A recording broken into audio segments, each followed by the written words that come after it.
Bismillahirrahmanirrahim. Assalamualaikum warahmatullahi wabarakatuh.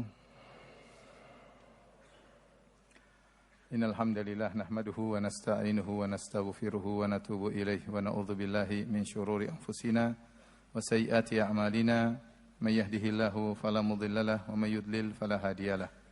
Wa asyhadu an la ilaha illallah wahdahu la syarikalah wa asyhadu anna Muhammadan abduhu wa rasuluhu la nabiyya ba'dah. Ya ayyuhalladzina amanu taqullaha haqqa tuqatih wa la tamutunna illa wa antum muslimun. Fa inna asdaqal hadithi kitabullah wa khairal huda huda Muhammadin sallallahu alaihi wasallam, syarrul umuri muhdatsatuha wa kullu muhdatsatin bid'ah wa kullu bid'atin dhalalah wa kullu dhalalatin finnar. Hadirin dan hadirat yang dirahmati oleh Allah Subhanahu wa taala, alhamdulillah puji dan syukur senantiasa kita panjatkan kepada Allah atas segala kemudahan, kenikmatan yang tiada henti-hentinya Allah berikan kepada kita. Salawat dan salam tercurahkan selalu kepada junjungan kita, suri tauladan kita, imam kita, Nabi Muhammad sallallahu alaihi wasallam, juga kepada keluarganya serta seluruh sahabat beliau tanpa terkecuali. Pada kesempatan kali ini kita akan menyampaikan tafsir dari surat-surat pendek dari juz amma ya. Selayaknya harusnya dimulai dari surat amma yatasaalun ya, tetapi itu amma yatasaalun itu panjang suratnya. Jadi kita pilih yang pendek-pendek aja ya. Jadi para ulama membagi surat-surat yang mufassal ya, di antaranya yang qisar mufassal yang pendek-pendek dimulai dari surat Ad-Duha, Ini yang biasa dibaca dalam salat maghrib. Surat Ad-Duha ke bawah itu biasanya dibaca dalam salat maghrib. Maka kita mulai dari surat Ad-Duha, Surat nomor berapa itu? Berapa? Surat 596 kebanyakan.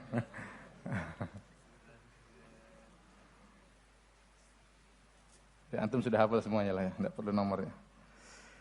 Surat Ad-Duha 93, nomor 93 ya. Yang belum hafal bisa dibuka ya. Surat Ad-Duha. Surat Ad-Duha ya. Para ulama sepakat bahwasanya surat Ad-Duha adalah surat Makkiyah, diturunkan kepada Nabi sebelum Nabi berhijrah ke kota Madinah. Saya sering sampaikan dan saya ulangi lagi, surat-surat dalam Al-Qur'an dan ayat-ayat dalam Al-Qur'an terbagi menjadi dua. Ada yang namanya Makkiyah, ada yang namanya Madaniyah. Yang dimaksud dengan Makkiyah adalah yang turun sebelum Nabi berhijrah, dan Madaniyah adalah yang turun setelah Nabi berhijrah. Adapun surat Ad-Duha turun sebelum Nabi berhijrah. Dan surat Ad-Duha punya keterkaitan penting dengan surat Asy-Syarah atau Al-Insyirah, Alam Nashrah Laka Sadrak ya. Dua surat ini memiliki keterkaitan yang sangat penting. Bahkan sebagian ulama menganggap dua surat ini adalah satu surat. Tetapi yang benar masing-masing surat berbeda ya, karena setiap surat dibuka dengan Bismillahirrahmanirrahim dalam mushaf Rasm Utsmani ya, menunjukkan bahwasanya surat Duha berbeda dengan surat Asy-Syarah. Tetapi dua-duanya sama-sama topiknya sama tentang kenikmatan yang Allah berikan kepada Nabi kita Nabi Muhammad sallallahu alaihi wasallam. Adapun surat Ad-Duha berkaitan dengan nikmat-nikmat yang zahir ya, lebih cenderung kepada nikmat yang zahir. Adapun surat Asy-Syarah atau Alam Nashrah Laka Sadrak lebih cenderung kepada nikmat-nikmat maknawi yang Allah anugerahkan kepada Rasulullah sallallahu alaihi wasallam. Adapun sebab nuzul surat Ad-Duha, jadi tentunya setiap surat, setiap ayat ada sebab nuzulnya, tetapi tidak semua diketahui sebab nuzulnya. Bahkan hadis-hadis yang menjelaskan tentang sebab nuzul satu ayat atau satu surat, ya ada yang sahih dan juga ada yang dhaif. Kalau kita bisa mengetahui sebab nuzulnya dari hadis yang sahih ini tentunya yang diharapkan. Namun terkadang tidak diketahui sebab nuzulnya, tetapi dengan membaca ayatnya kita paham tentang maksud dari ayat tersebut dengan penjelasan para ulama.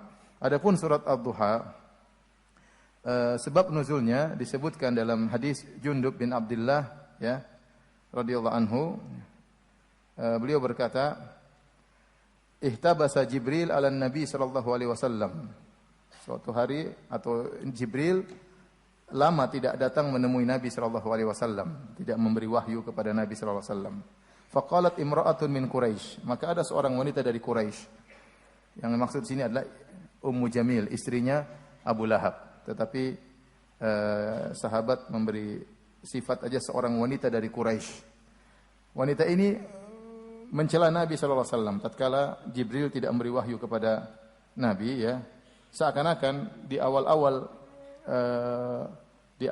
Nabi dakwah, ya, sering turun ayat, ya. Jadi sering Nabi menyampaikan ayat. Sudah beberapa lama ternyata Nabi tidak menyampaikan ayat. Maka wanita ini pun mengejek dengan berkata, "Abta'a alaihi syaitanuhu." Syaitannya dia terlambat datang.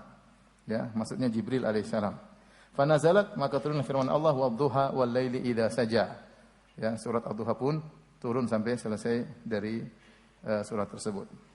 Dalam riwayat yang lain dengan lafal yang berbeda, kalau tadi dari Sahih Bukhari dan Muslim, Sahih Bukhari, dalam Sahih Muslim sahabat berkata, "Ishtaka Rasulullah sallam falam yakum lailataini aw thalathan." Rasulullah sallam sakit dan beliau tidak salat malam dua malam atau 3 malam. Fajat imra'atun faqalat, maka datang seorang wanita berkata, "Ya Muhammad, inni la arju an yakuna syaitanuka qad tarakak." Aku berharap syaitanmu sudah meninggalkan engkau. Lam arahu qarabaka mundu lailatain aw thalathan. Aku lihat dia tidak mendatangimu semenjak 2 malam atau 3 malam. Maka turunlah firman Allah Subhanahu wa taala, "Wadduha," dan seterusnya. Wanita yang mengejek Nabi ini adalah Ummu Jamil. Ya, Ummu Jamil nanti akan datang penjelasannya lebih detail dalam surat Al-Lahab. Tetapi Ummu Jamil adalah istrinya Abu Lahab, ya, istrinya Abu Lahab. Dan intinya ini wanita tantenya Nabi sendiri. Abu Lahab omnya Nabi, ya. Yang ngejek ini tantenya sendiri, ya. Jadi suami istri amburadul, kacau, ya. Suaminya tukang ngejek, istrinya juga tukang ngejek. Anaknya juga tukang ngejek, namanya Utaibah. Nanti akan kita bahas dalam surat Al-Lahab. Jadi keluarga rusak, ya. Bapaknya rusak, suaminya rusak, istrinya rusak, anaknya juga hancur. Semuanya hancur, ya. Semuanya masuk neraka. Suami, istri, anak semuanya masuk neraka. Jadi yang mengejek Nabi SAW adalah tantenya sendiri. Seharusnya diharapkan namanya kerabat mendukung dakwah. Tetapi ini malah mencela Rasulullah SAW. Dan disebutkan dalam hadis-hadis yang lain, bukan masalah surat Ad-Duha, tetapi dalam hadis-hadis dalam Sahih Al-Bukhari, disebutkan Nabi SAW, ya, waktu ke Gua Hira, kemudian datang malaikat Jibril, kemudian Nabi kaget dengan malaikat Jibril, ya. Setelah itu wahyu terputus, Nabi menjadi sedih, ya. Nabi menjadi sedih. Kata para ulama, ya, Nabi selama ini ingin mengenal tentang Robnya. Tahu-tahu dia menjauh pergi ke Gua Hira, kemudian, ya, datang malaikat Jibril, sehingga dia lebih tahu lagi tentang Allah Subhanahu wa taala, tentang Iqra bismi rabbikal ladzi khalaq dan seterusnya. Maka selama ini rahasia-rahasia yang beliau rasakan terungkap, ya. Selama ini beliau pernah diambil oleh malaikat Jibril, dibelah dadanya, ya. Ya, kemudian dikeluarkan bagian yang kotor dari dadanya. Beliau mendengar ada batu memberi salam kepada beliau. Ini beliau mimpi juga mimpi yang luar biasa. Ini semua tanda tanya. Ternyata beliau ingin diangkat oleh Allah menjadi seorang nabi, ya. Sehingga waktu datang malaikat Jibril menurunkan ayat dari Allah Subhanahu wa taala, maka Nabi merasakan kebahagiaan yang luar biasa. Karena kerinduan dia untuk mengenal Rabb sudah terungkap. Kemudian tatkala ayat terputus, Nabi menjadi sedih luar biasa juga, ya. Kenapa? Ada kenikmatan yang dia rasakan alaihi salatu wasallam kemudian hilang, ya. Sehingga Nabi sallallahu alaihi wasallam sangat sedih waktu itu, ya. Jadi Nabi sallallahu alaihi wasallam, ya, waktu ayat terputus Rasulullah SAW sedih luar biasa. Nah, dalam surat Ad-Duha ini kasus yang lain, tatkala malaikat Jibril terlambat datang tidak memberikan wahyu kepada Nabi sallallahu alaihi wasallam, maka kita tahu Nabi mesti bersedih. Seakan-akan ada kenikmatan yang hilang, ya.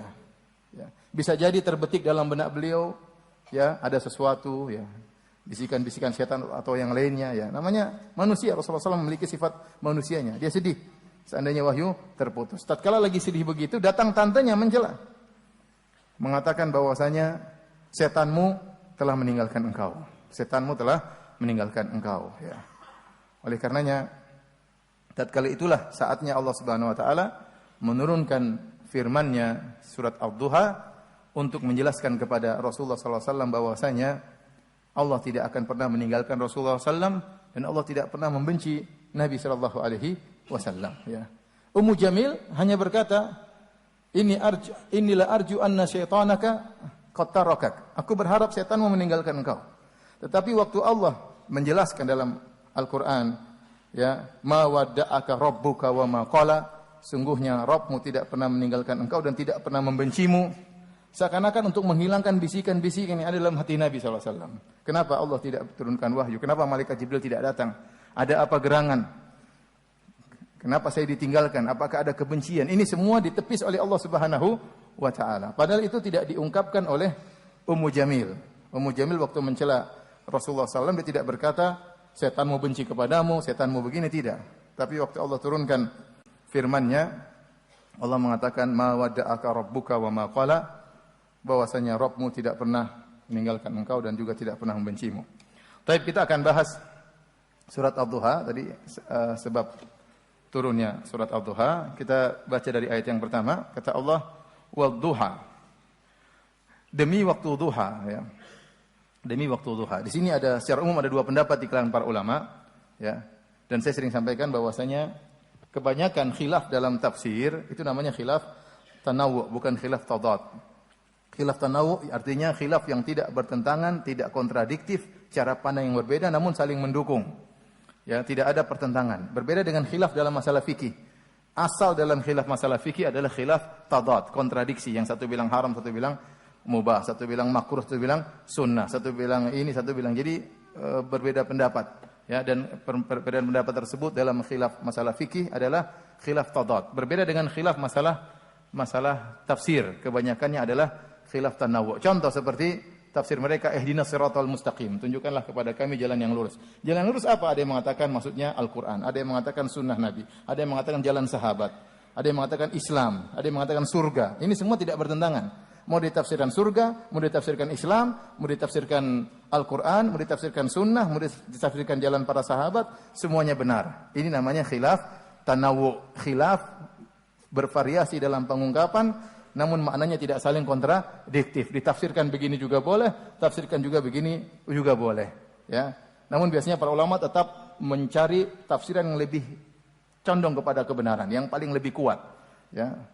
Berbeda dengan khilaf fikih tadi saya sampaikan, kebanyakan khilaf fikih adalah khilaf apa? Tadad, kontradiktif. Baik. Adapun ad-duha di sini, maka ada dua pendapat di kalangan para ulama. Ada yang mengatakan ad-duha maksudnya waktu duha. Sebagaimana kita ketahui waktu duha yaitu 15 menit setelah sunrise, setelah matahari terbit, itulah awal dari waktu duha. Dan berakhir kapan? Berakhir 10 menit sebelum waktu adzan zuhur. Sebelum adzan zuhur itulah waktu duha. Jadi selama itu antum boleh salat duha. Selama itu antum boleh salat duha.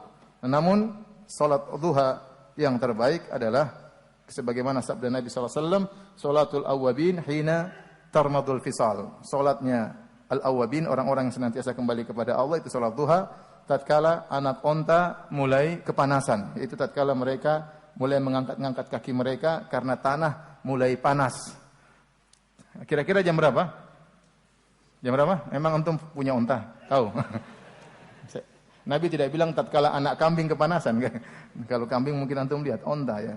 Intinya Syekh bin Baz rahimahullah berkata sekitar jam 10.30 atau jam 11. Sekitar jam 10.30 atau jam 11. Itu jam 10 ke atas kira-kira. Itulah waktu yang paling tepat untuk sholat duha. Sebelumnya boleh, sesudahnya juga boleh. Bahkan 15 menit sebelum adzan zuhur kita masih boleh sholat duha.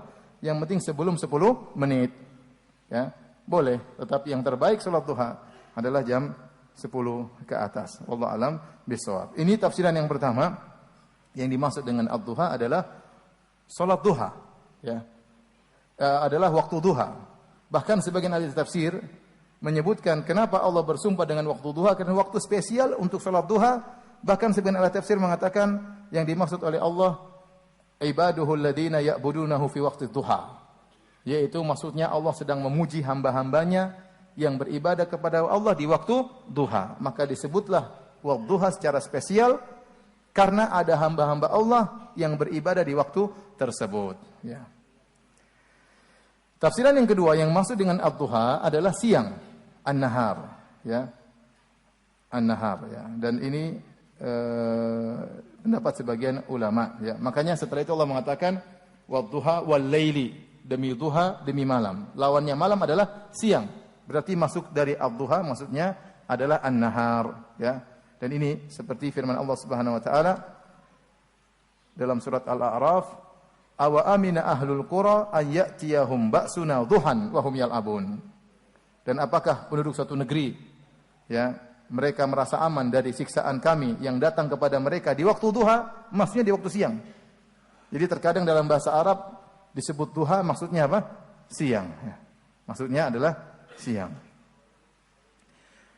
Wallahu a'lam bishawab, ya, meskipun dua-duanya memungkinkan dan dua-duanya ada pendapat para salaf, ya, tetapi kita lebih condong pada pendapat wadduha maksudnya waktu duha secara khusus, waktu duha secara khusus. Karena kalau siang, ya, mencakup waktu duha, mencakup ba'da duhur, mencakup sampai asar, semuanya apa? Siang. Tatkala Allah menyebutkan wadduha, berarti Allah sedang bersumpah dengan waktu duha yang spesial, karena pada waktu tersebut ada hamba-hamba Allah yang beribadah kepada Allah Subhanahu wa taala. Oleh karenanya kalau kita punya waktu, kita sisihkan waktu untuk salat duha, meskipun 2 rakaat. Meskipun 2 rakaat. Di saat orang-orang sedang sibuk-sibuknya bekerja, terutama jam 10-an. Itu orang sedang puncak-puncaknya berbisnis, sedang puncak-puncaknya beraktivitas. Sisihkan waktu 2 rakaat untuk salat duha. Sama, kita dianjurkan untuk bangun salat malam. Di saat orang-orang sedang puncak-puncaknya pulas tertidur, kita disuruh bangun untuk salat malam, ya. Maka wallahu alam, kenapa spesial waktu duha tatkala hina tarmadul fisal, ya, tatkala onta-onta sedang anak onta sedang kepanasan, itu waktu-waktu aktivitas yang paling luar biasa jam-jam tersebut. Baik, kita lanjutkan kata Allah Subhanahu wa taala selanjutnya, wal laili idza saja, dan demi malam apabila telah sunyi, ya. Ada beberapa tafsiran, ada yang mengatakan demi malam tatkala datang kegelapannya, ada yang mengatakan idza saja maksudnya demi malam tatkala di puncak gelapnya, ya. Di tengah malam maksudnya, bukan di awal malam, di tengah malam, mungkin jam 1, jam 2, ya. Ada yang mengatakan demi malam secara umum tatkala gelapnya meliputi manusia. Ada yang mengatakan demi malam tatkala sedang senyap. Idza saja maksudnya tatkala sedang senyap. Ini contoh tafsiran yang berbeda-beda dari para salaf dan disampaikan oleh Al-Imam At-Tabari dalam tafsirnya, ya. Tapi enggak ada kontradiktif, ya. Mau ditafsirkan malam dengan kegelapannya, atau malam di puncak gelapnya, atau malam yang meliputi seluruh orang, atau malam tatkala sunyi, tidak ada masalah, ya. Sama, kenapa disebut malam tatkala sunyi, tatkala senyap, tatkala di puncak malam? Karena itu waktu yang tepat untuk orang mendekatkan diri kepada Allah Subhanahu wa taala. Sebagaimana di waktu duha, sisihkan waktu untuk beribadah kepada Allah. Di waktu malam juga, di puncak-puncak gelapnya malam, ya. Di saat tersebut, saat yang tepat untuk kita lawan rasa kantuk kita bangun, kita sholat malam. Setelah itu mau tidur lagi enggak ada masalah. Setelah Allah bersumpah dengan waktu duha, kemudian wal laili idza saja, baru Allah turunkan ayat yang membela Nabi Muhammad SAW, menghibur Rasulullah SAW yang sedang bersedih. Kata Allah Subhanahu wa taala, "Ma wadda'aka rabbuka wa ma qala." Sungguhnya Tuhanmu tidak meninggalkan engkau wahai Muhammad, dan tidak pula membencimu. Ya. Allah di sini menggunakan kalimat rabbuka. Rabbuka, ya. Karena masalah perhatian terhadap Nabi itu berkaitan dengan rububiyah Allah Subhanahu wa taala. Ini dijelaskan oleh Syekh Sa'di. Makanya Allah mengatakan ma wadda'aka rabbuka, karena Allah telah mentarbiyahmu sejak kau kecil, dan Allah tidak akan pernah meninggalkan engkau wahai Muhammad sallallahu alaihi wasallam. As-Sa'di menafsirkan dengan berkata, ma tarakaka mundu i'tana bika. Allah tidak pernah meninggalkan engkau wahai Muhammad semenjak Allah perhatian dengan engkau. Wala ahmalaka mundu rabbaka wa ra'ak. Dan Allah tidak pernah meninggalkan engkau, tidak pernah melalaikan engkau sejak Allah mentarbiyahmu dan merawatmu. Balam yazal yurabbika ahsana tarbiyah. Bahkan Allah senantiasa mentarbiyahmu dengan tarbiyah yang terbaik. Wa yu'lika darajatan ba'da darajah. Dan Allah akan meninggikan kedudukanmu setahap demi setahap. Jadi Nabi SAW kedudukannya semakin meninggi setahap demi setahap. Tidak pernah turun kedudukannya, selalu naik. Karena yang mentarbiyah adalah Allah Subhanahu wa taala. Adapun wa ma qala, qala artinya abghadha. Abghadha, ya, membenci. Seharusnya kalau kita melihat konteks ayat, harusnya Allah berfirman, ya, ma wadda'aka rabbuka wa ma qalaka. Sungguhnya Allah tidak meninggalkan engkau, ada ka di situ, ka itu artinya engkau. Rabbuka wa ma qalaka, dan Allah juga tidak benci engkau. Tetapi waktu Allah mengatakan Allah tidak benci, kafnya itu Allah hilangkan. Jadi wa ma qala, Allah tidak membenci. Kenapa? Sebenarnya Allah mengatakan karena perkataan Allah tidak membencimu itu berat bagi didengar oleh Nabi SAW. Dan Allah memilih lafal-lafal yang indah buat Nabi SAW. Ini sudah pernah kita sampaikan juga waktu Allah Subhanahu Wa Taala menegur Nabi. Waktu Nabi berpaling dari Ibnu Ummi Maktum, Allah tidak mengatakan abasta wa tawallait, engkau berpaling dan engkau bermuka masam. Tidak. Tapi Allah menggunakan kata ganti orang ketiga. Abasa wa tawalla. Sungguhnya dia bermuka masam dan dia berpaling. Padahal Allah sedang berbicara dengan Nabi. Tapi Allah bilang dia. Padahal yang ngomong siapa?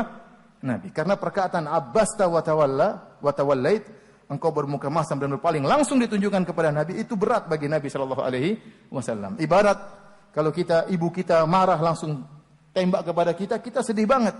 Ya, apalagi Allah Subhanahu Wa Taala sangat dicintai oleh Nabi SAW. Maka Allah menggunakan kata ganti orang ketiga. Ya. Ya, sama seperti waktu Allah menegur Nabi SAW, Allah mendahulukan memaafkan. Kata Allah, afallahu anka lima adzinta lahum. Allah telah memaafkan engkau wahai Muhammad, namun kenapa kau izinkan mereka? Ya, Allah depankan pemaafan, baru Allah tegur untuk menenangkan hati Rasulullah SAW. Ya. Oleh karena dalam ayat-ayat Al-Quran Allah selalu manggil ya ayuhan nabi, ya ayuhan rasul. Berbeda dengan nabi-nabi yang lain, Allah sebutkan namanya, ya Ibrahim, ya Adam, ya Nuh, disebutkan namanya langsung. Adapun nabi spesial, ya, makhluk yang paling dicintai oleh Allah Subhanahu Wa Taala. Makanya Allah mengatakan, ma wadda'aka rabbuka wa ma qala. Allah tidak meninggalkanmu dan Allah tidak membenci. Enggak ada munya, enggak ada. Kenapa? Kalau membencimu kelihatannya berat. Makanya Allah mencukupkan, Allah tidak meninggalkan engkau dan Allah tidak membenci. Nah, ayat ini para hadirin yang dirahmati Allah Subhanahu Wa Taala, apa kita pahami dari ayat ini? Tatkala dinafikan oleh Allah, Allah tidak meninggalkan Nabi dan tidak membenci Rasulullah sallallahu alaihi wasallam, berarti kita harus menetapkan lawannya, karena ayat ini adalah memuji, pujian. Ya, dan ini kaidah sering kita sampaikan dalam tauhid al-asma wa sifat. Kalau Allah menyebutkan penafian sifat dari Allah Subhanahu wa taala, maka kita harus menetapkan lawannya. Contoh, Allah berfirman, la ta'khudhuhu sinatun wala naum. Allah tidak ngantuk dan tidak tidur. Berarti Allah Maha terjaga. Ya, seperti itu ya. Demikian juga waktu Allah mengatakan Allah tidak meninggalkan engkau dan tidak benci kepada engkau, berarti melazimkan Allah selalu mencintai siapa? Nabi sallallahu alaihi wasallam. Allah selalu mencintai Nabi sallallahu alaihi wasallam. Kalau kita ikhwan, kita kadang dicintai, mungkin kadang tidak dicintai oleh Allah. Kalau kita bermaksiat, kita lagi tidak dicintai. Kalau kita lagi bertakwa, kita dicintai oleh Allah Subhanahu wa taala. Rasulullah sallallahu alaihi wasallam selalu dicintai oleh Allah Subhanahu wa taala. Rasulullah SAW selalu dicintai oleh Allah Subhanahu wa taala. Kata Allah Subhanahu wa taala, "Wa ma qala." Kemudian setelah itu Allah berkata, "Walal akhiratu khairul laka minal ula." Dan yang terakhir lebih baik bagimu daripada yang pertama. Ini ayat sering sebagian orang penafsirannya agak sempit, sehingga mereka menafsirkan pertama kali dengar ayat ini selalu mengatakan akhirat lebih baik daripada dunia. Walal akhiratu khairul laka minal ula. Padahal ayat ini umum, bukan mencakup akhirat saja. Ayat ini artinya sebenarnya secara bahasa kondisi terakhirmu lebih baik daripada kondisi awalmu, itu maksudnya. Bukan terbatas pada akhirat saja. Orang banyak tatkala baca ini disangka walal akhiratu khairul laka minal ula, maksudnya akhirat lebih baik daripada dunia. Enggak. Allah tidak berbicara tentang dunia dan akhirat. Allah berbicara tentang kondisi Nabi dalam ayat ini. Bahwasanya kondisimu wahai Muhammad yang terakhir lebih baik daripada yang sebelumnya. Bagaimana Allah meninggalkanmu, bagaimana Allah membencimu, sementara kondisimu semakin baik dan semakin baik. Allah mengangkat derajatmu, semakin tinggi derajatmu. Derajatmu semakin lama semakin baik. Di akhirat lebih baik daripada di dunia. Kau sekarang lebih baik daripada kau yang dulu. Jadi ini contoh salah paham tentang tafsiran ayat ini. Wal akhiratu khairul laka minal ula. Para hadirin dan hadirat yang dirahmati Allah Subhanahu wa taala. Kemudian Allah berfirman, "Wala saufa yu'tika rabbuka fatardha." Dan sungguh kelak Tuhanmu pasti memberikan karunia kepadamu sehingga engkau menjadi puas. Wala saufa yu'tika rabbuka fatardha. Allah akan berikan kepada engkau. Apa yang Allah berikan kita tidak tahu. Allah tidak sebutkan. Tetapi pemberian tersebut, anugerah tersebut dipastikan menjadikan Nabi puas. Fatardo artinya kau puas. Ini ayat dikatakan oleh sebagian ahli tafsir sebagai arja ayatin fi kitabillah. Ayat yang paling memberi pengharapan dalam Al-Qur'anul Karim. Ada khilaf di kalangan para ulama. Ayat apa yang paling memberi harapan bagi kaum muslimin? Ada sekitar 15 ayat, ada khilaf. Ada yang mengatakan ayat ini, ada yang mengatakan ayat ini, ada yang mengatakan ayat ini. Di antaranya seperti firman Allah, "Qul ya ibadiyalladzina asrafu ala anfusihim la taqnatu min rahmatillah, innallaha yaghfiru dzunuba jami'an innahu huwal ghafurur rahim." Katakanlah kepada hamba-hambaku yang bergelimang tenggelam dalam kemaksiatan, ya, jangan kalian putus asa di rahmat Allah. Sungguhnya Allah mengampuni seluruh dosa-dosa. Sungguhnya Allah Maha Pengampun lagi Maha Penyayang. Ayat ini jelas sangat memberi pengharapan bagi setiap orang. Tukang maksiat saja berharap dengan ayat ini, apalagi yang tidak bermaksiat.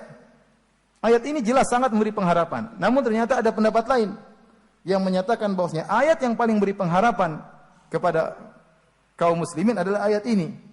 Wala sawfa yu'tika rabbuka fatardha. Sungguh Rabbmu akan memberikan anugerah kepadamu dan kau akan puas. Kenapa ayat ini dikatakan sebagai ayat yang sangat memberikan pengharapan? Karena kita tahu Nabi kapan dia puas? Dia puas kalau umatnya masuk surga. Nabi puas kalau umatnya masuk surga. Maka Nabi tentu akan berusaha, ya, agar umatnya terbanyak masuk surga. Maka ini sangat memberi pengharapan kepada umat Rasulullah sallallahu alaihi wasallam. Sampai Rasulullah SAW mengatakan, "Ikhtaba'tu da'wati syafa'atan li ummati yaumal qiyamah, fahiya na'ilatun insyaallah man qala la ilaha illallah la yusyriku bihi billahi syai'a." Atau kama qala Nabi sallallahu alaihi wasallam. Nabi setiap nabi punya doa yang dikabulkan. Tapi Nabi menyimpan doanya sebagai syafaat bagi umatnya pada hari kiamat, ya, dan itu akan mencakup setiap orang yang mengucapkan la ilaha illallah dan tidak berbuat kesyirikan sama sekali, ya. Jadi seorang berusaha, yang penting jangan syirik deh. Kalau tidak syirik, maka insyaallah kemungkinan besar dia akan mendapatkan syafaat Nabi sallallahu alaihi wasallam. Makanya waktu Abu Hurairah bertanya, "Man as'adun nasi bi syafaatika yaumal qiyamah?" Ya Rasulullah, siapa orang yang paling bahagia mendapatkan syafaatmu pada hari kiamat? Ini dalil bahwasanya orang meraih syafaat Nabi bertingkat-tingkat, tidak sama semuanya. Ada yang meraih syafaat yang banyak dari Nabi, ada yang meraih syafaat sedikit, ada yang tidak dapat syafaat dari Nabi. Maka pertanyaannya, man as'adun nasi bi syafaatika yaumal qiyamah? Siapakah orang yang paling meraih syafaatmu paling banyak, yang paling bahagia pada hari kiamat wahai Rasulullah? Maka Rasulullah SAW menjawab, man qala la ilaha illallah khalisan min qalbihi. Itu orang yang mengucapkan la ilaha illallah dan dia ikhlas dari hatinya. Ini dalil, orang semakin ikhlas semakin meraih syafaat Nabi sallallahu alaihi wasallam. Semakin tidak ingin dipuji, semakin tidak ingin disanjung, semakin tidak ingin diangkat-angkat, dia akan semakin meraih syafaat Nabi sallallahu alaihi wasallam. Tapi kalau Anda beramal soleh, ternyata Anda ingin pengakuan, ingin penyanjungan, ya, ingin dinomorsatukan, maka semakin sedikit Anda meraih syafaat Nabi sallallahu alaihi wasallam, ya. Oleh karenanya Nabi sallallahu alaihi wasallam berusaha memberi syafaat sebanyak-banyaknya kepada umatnya. Dan Allah menjanjikan akan beri kepuasan kepada Nabi sallallahu alaihi wasallam. Oleh karena kalau ada orang yang ternyata masuk neraka pada hari kiamat, kelak itu orang sudah terlalu parah. Karena pengampunan Allah sudah berikan begitu banyak, kemudian Rasulullah SAW juga memberi syafaat, ya. Kemudian ternyata dia tidak bisa selamat dari neraka jahanam, berarti sudah sangat parah. Sebenarnya kenapa tidak parah? Coba kita lihat. Allah Subhanahu wa taala masalah aturan pahala saja. Allah yang melakukan kebaikan 10 pahala, melakukan kemaksiatan cuma 1. Itu masih masuk neraka juga. Antum melakukan 1 kebaikan hitungannya 10. Hitungannya sudah tidak adil versi kita, ya. Tapi alhamdulillah itu kalau adil bahaya. Satu-satu bahaya. Antum melakukan kebaikan 1 dapat 10 pahala. Antum melakukan kesalahan 1 hitung 1. Belum lagi banyak hal-hal yang bisa menggugurkan dosa-dosa antum. Belum lagi syafaat Nabi sallallahu alaihi wasallam. Sehingga kalau orang sampai masuk neraka itu sudah sangat parah. Oleh karenanya inilah yang dikatakan oleh sebagian ulama bahwasanya ayat ini adalah ayat yang paling memberi harapan kepada umat Islam. Dalam satu hadis dari Ibnu Mas'ud dia berkata, "Kunna ma'a Rasulillah sallallahu alaihi wasallam fi qubbatin nahwan min arba'ina rajulan." Satu hari kami bersama Nabi sallallahu alaihi wasallam ya di suatu kemah yang sekitar 40 orang. Kemudian Nabi berkata, "Atardawna an takunu rubu'a ahli jannah?" Apakah kalian ridho, kalian suka kalau kalian adalah seperempat penghuni surga? Qulna na'am, kami ridho, seperempat banyak. Qala atardawna an takunu thulutha ahli jannah? Apa kalian ridho kalau kalian menjadi sepertiga penghuni surga? Qulna na'am. Maka Nabi berkata, "Walladzi nafsi biyadihi, inni la arju an takunu nisfa ahli jannah." Aku berharap kalian setengah dari penghuni apa? Surga. Setengah dari penghuni surga. Jumlah yang banyak ya. Mudah-mudahan antum semuanya masuk ya. Amin. Amin ya rabbal alamin. Baik, setelah itu ya, jadi Allah tenangkan, "Ya Rasulullah, bagaimana saya meninggalkan engkau ya Nabi? Sementara saya kondisimu yang sekarang lebih baik daripada yang dahulu. Bagaimana saya meninggalkan engkau wahai Muhammad? Sementara aku memberikan apa yang buat kau puas." Ya, jadi benar-benar Allah menenangkan Nabi SAW karena ada dugaan Nabi ditinggal, Nabi dibenci. Itu semua tidak ada dalam ya Allah Subhanahu wa taala tidak pernah demikian. Maka setelah itu Allah sebutkan dalilnya. Allah ingatkan kepada Nabi tentang nikmat-nikmat zahir yang Rasulullah SAW rasakan. Sebagai bukti, walal akhiratu khairul laka minal ula. Bahwasanya yang terakhir lebih baik daripada yang pertama. Yang pertama kata Allah, alam yajidika yatiman fa'awa. Bukankah Allah mendapati engkau dulu yatim?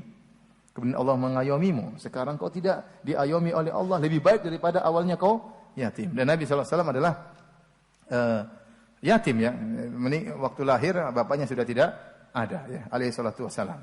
Kemudian waktu berumur 6 tahun ibunya juga meninggal dunia. Jadi yatim piatu tatkala berusia 6 tahun. Maka Allah ingatkan dulu kau yatim. Seandainya Allah tinggalkan engkau tidak ada yang merawatmu. Tapi Allah menjadikan ya kakek Nabi cinta kepada Rasulullah ya. Padahal mungkin cucu-cucunya kakek Nabi banyak yang lain. Tetapi kenapa dia begitu perhatian terhadap siapa? Rasulullah. Allah menjadikan Abu Talib sangat sayang kepada Muhammad sallallahu alaihi wasallam. Ini semua dari Allah Subhanahu wa taala. Maka Allah berkata, "Alam yajidika yatiman fa'awa." Bukankah Rabbmu mendapati engkau yatim, lantas Rabbmu mengayomimu? Ini nikmat yang pertama. Nikmat yang kedua, wa wajadaka dhalan fahada. Bukankah Rabbmu mendapati engkau tersesat, lantas beri petunjuk kepadamu? Ini juga ada tafsir kalangan para ulama. Maksudnya tersesat apa? Ada yang mengatakan Rasulullah dulu pernah tersesat di zaman jahiliyah. Rasulullah pernah tersesat di negeri Syam, jalan enggak tahu kemana. Ya. Namun yang benar, bahwasanya dahulu Rasulullah SAW tidak mengenal iman, kemudian Allah mengajarkan iman kepada Rasulullah SAW. Sebagaimana firman Allah, wa kadzalika auhayna ilaika ruhan min amrina. Dan demikianlah kami telah mewahyukan kepada engkau ayat-ayat Al-Quran. Ma kunta tadri mal kitabu walal iman. Dahulunya kau tidak tahu apa itu Al-Quran dan apa itu iman. Kau tidak tahu. Ya. Jadi dahulu Nabi tidak mengerti agama, maka Allah memberikan cahaya keimanan kepada Nabi. Maka Allah mengatakan, wa wajadaka dhalan fahada. Rabbmu mendapati engkau tersesat, kemudian beri petunjuk kepadamu. Kemudian kata Allah Subhanahu wa taala, wa wajadaka ailan fa'agna. Dan Rabbmu mendapati engkau dalam kondisi miskin, lalu Allah mencukupimu. Benar, Nabi SAW dulu tidak punya apa-apa. Miskin, pemuda miskin. Dirawat oleh pamannya Abu Talib yang juga miskin. Sampai Nabi SAW mengembalakan kambing-kambing itu pun bukan kambing milik beliau, tapi kambing milik orang-orang kampung di Mekah. Kemudian beliau hanya merawat, beliau dapat upah dari pemilik kambing tersebut. Nabi tidak punya apa-apa. Tapi Allah mengatakan fa'agna. Allah jadikan Nabi berkecukupan. Di antaranya Allah menikahkan Nabi dengan siapa? Khadijah. Ya. Janda sangat kaya raya. Masih ada Khadijah ke zaman sekarang? Banyak.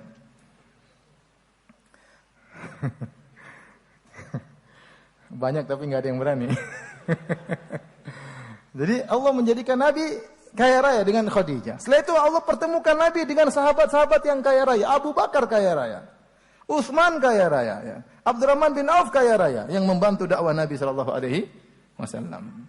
Setelah itu Allah menangkan Nabi dalam banyak peperangan sehingga Nabi sallallahu alaihi wasallam memiliki banyak harta dari fai' maupun dari ghanimah, ya. Jadi Allah ingatkan semua ini kepada Nabi sallallahu alaihi wasallam bahwasanya kondisimu akan selalu semakin baik. Bagaimana mungkin aku meninggalkan engkau? Bagaimana mungkin aku membencimu wahai Muhammad? Sementara kondisimu dari dulu sudah aku perhatikan. Ini maksud dari surat Ad-Duha. Setelah itu Allah berfirman, "Fa ammal yatima fala taqhar." Adapun anak yatim, maka janganlah engkau sewenang-wenang ya. Fala taqhar, jangan bentaknya. Ya. Wa amma sa'ila fala tanhar. Adapun orang minta-minta jangan kau menghardiknya. Jadi Rasulullah SAW benar-benar ngerti tentang ayat ini. Fa ammal yatima fala taqhar. Adapun anak yatim jangan berbuat senang-senang kepadanya. Karena Nabi pernah yatim. Nabi pernah yatim. Nabi waktu mengatakan ana wa kafil yatimi kahataini fil jannah. Aku dan pengasuh anak yatim seperti ini di surga. Seperti dekatnya jari sababah wal wusta, jari petunjuk dan jari tengah, jari telunjuk jari tengah, ya. Itu benar-benar Nabi tahu tentang anak yatim, ya. Tentang anak yatim karena beliau pernah jadi yatim, ya. Makanya di antara hadis kalau seorang ingin mengeluhkan qaswata qalbihi, mengeluhkan tentang hatinya yang keras, maka Nabi sallallahu alaihi wasallam mengatakan idza aradta talyina qalbik, ya, fa'atimil miskin wamsah ra'sal yatim. Kalau kau ingin hatimu lembut, ya, maka berilah makan kepada fakir miskin dan usapkan tanganmu ke kepala anak yatim, ya. Antum kalau ketemu anak yatim diusap, ya. Jangan usap-usap doang, kasih duit juga. Om usap-usap aja dari tadi, duitnya mana? Kasih duit juga lah. Karena anak yatim tersebut tidak pernah merasakan usapan kedua orang tuanya, ya. Mereka benar-benar rindu ingin diusap, diperhatikan. Ini contoh saja Nabi suruh usap, artinya perhatian. Salah satunya paling tidak kau usap apa? Kepalanya, ya. Dan itu kalau di Arab Saudi benar-benar mereka praktekkan. Kalau ada anak yatim benar-benar mereka usap kepalanya. Karena hadisnya ada. Ini sahih. Antum juga begitu ketemu anak yatim, apa? Usap. Ingat jangan usap aja, ya. Usap aja gratisan. Ada duit kasihlah biar dia lebih senang, ya. Baik. Kemudian kata Allah Subhanahu wa taala, "Amma sa'ila fala tanhar." Adapun yang meminta, jangan kau menghardiknya. Meminta di sini ada dua tafsiran di kalangan para ahli tafsir. Yang pertama minta harta, yang kedua minta ilmu. Ya. Kalau ada orang minta harta kepada engkau, kalau kau tidak bisa memberi, tidak perlu kau caci maki. Mungkin dia salah, mungkin kondisinya harusnya dia muda, harusnya dia bisa bekerja. Kenapa dia minta-minta? Tidak perlu Anda maki-maki. Anda nasihatin apa? Kamu badanmu masih sehat, ngapain apa? Minta-minta. Kamu masih bisa bekerja. Ya, jangan minta-minta. Tapi kamu itu jangan maki-maki, ya. Karena dia tahu meskipun dia melakukan pekerjaan yang hina, dia tahu masih ada orang Islam yang mau kasih. Daripada dia mencuri, dia merampok, begal, ya. Ya, mungkin kalau tidak ada yang kasih dia begal, mungkin dia mencuri, ya. Maka kalau Anda tidak bisa memberi kepada orang minta-minta, ya, tidak perlu dicaci maki, tapi dinasihati. Nasihati. Kalau mau kasih juga tidak apa-apa, ya. Yang kedua, minta ilmu. Nah, ini tertuju kepada para ustadz, ya. Ya, seorang, ya, kalau ada yang bertanya kepadanya, ya, kepada seorang ustadz, kepada orang ilmu, maka hendaknya dia menjawab.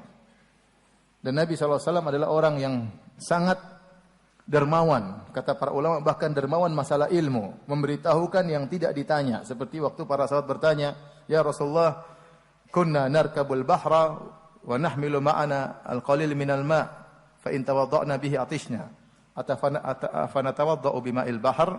Ya Rasulullah, kami berlabuh di lautan dan kami hanya bawa air tawar sedikit. Kalau kami gunakan air tawar tersebut untuk berwudu, apalagi untuk mandi junub, maka akan habis air dan kami akan kehausan. Apakah boleh kami berwudu dengan air laut yang asin? Maka apa jawaban Nabi SAW? Kata Rasulullah SAW, huwa tahuru ma'uhu. Sungguhnya air laut itu suci airnya. Boleh untuk bersuci, boleh untuk wudu, boleh untuk mandi junub. Apakah titik? Enggak. Ternyata Nabi tambahkan lagi. Kata Nabi, al-hillu maitatuhu. Bangkainya juga apa? Halal. Padahal masalah bangkai tidak ditanyakan oleh para sahabat. Namun kata para ulama, inilah dermawan Nabi SAW. Diminta, ditanya tentang masalah hukum air laut boleh dipakai untuk berwudu atau tidak. Jawabannya bukan cuma masalah air laut, bahkan masalah apa? Masalah hukum ikannya. Ya, masalah hukum ikannya. Dan ini diantara contoh kedermawanan Nabi SAW menyampaikan yang Rasulullah anggap perlu diketahui oleh orang yang bertanya. Kita, ya saya bicara sebagai ustadz, ya, kita ini terkadang sok sibuk ya.